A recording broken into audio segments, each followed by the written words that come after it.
Boss bill వచ్చేలాగా మనం ఆట ఆడుకుందామా? ఆట చిచి పట్టపగలు ఇంతమంది మధ్య నేను బాబు నాకు సిగ్గు. ఇప్పుడు నేనేమన్నాను బాబా? బొమ్మ బొరుస ఆడుకుందాం అన్నాను, అంతేగా?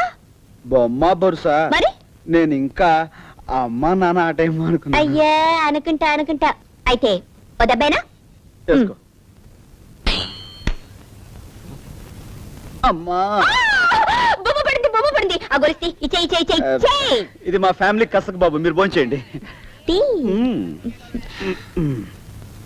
ఈసారి ఓడిపోతే ఏమిస్తావు? ఓడిపోవడమా?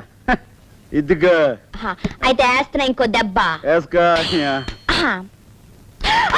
మళ్ళీ బొమ్మ పడింది. ఈ పర్సు నాది. ఇంకో చిన్న దెబ్బేనా? ఏముందని వేస్తావు? ఇంకో చిన్న దెబ్బ. ఇంకేం లేవా బాసు? ఇంకా ప్యాంటు చొక్కా ఓడదేసియాలి. పర్లేదులే బాసు, నీ దగ్గరున్న ఓటే నా దగ్గరున్న ఓటే. సర్దుకుందాంలే.